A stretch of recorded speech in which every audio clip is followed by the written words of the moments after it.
Good day, fish tankers. Welcome to Drooks on Fishkeeping.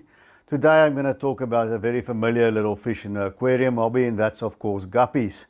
As you can see here in one of my tanks, I've got a few guppies swimming around there. I think there's about 2 males. There's one of a red tail and one pure white male and 3 females.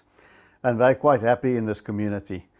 Now, we've all kept guppies before. Most of us have. It's a nice project, especially for kids, because if you put the guppies in a community that's heavily planted, such as this one, or in a species tank on their own, most often they are always going to have babies nevertheless, and most often the parents will eat some of the babies, but many of them will survive and grow up, and before you know it, you've got a community tank or a species tank absolutely teeming with hundreds of guppies, and then you've got to rehome them or try and sell them to your pet shop that may not always want them. Sometimes they will, but it's hard to catch fish in a tank planted as heavily as this one.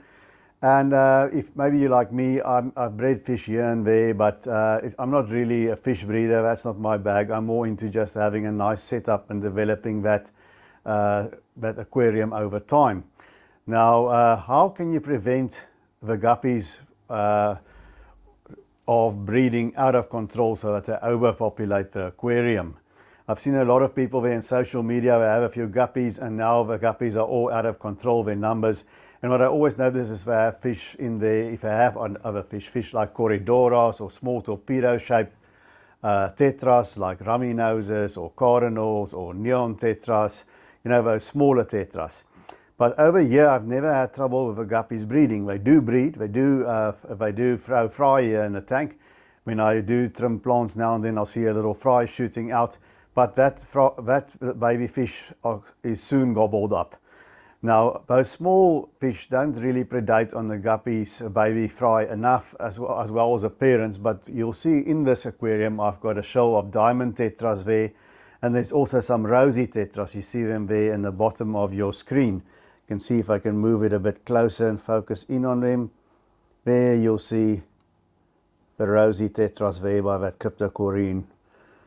I don't know which species it is. I think it's a wendatai.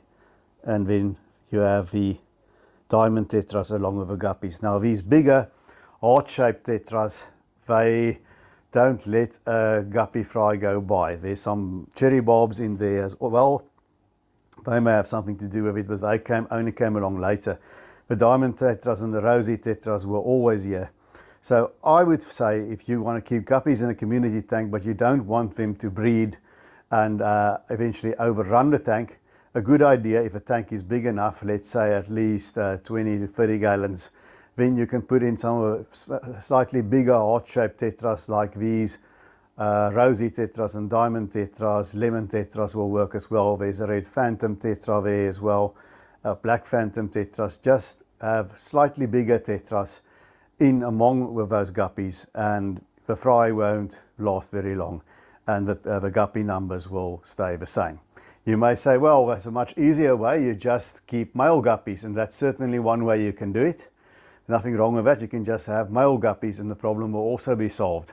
But, you know, if you're like me, you like to have a tank a bit more balanced. You want males and females. You feel a bit bad about depriving those male guppies from doing what guppies do best, you know, and you want a more balanced tank with males and females, but you don't want them to breed. You don't want the numbers to increase.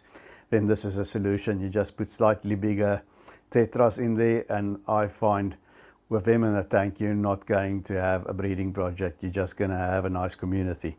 So I hope that was helpful. If it was, please hit the thumbs up. And if you haven't, please hit the subscribe button. It will help me to grow this channel.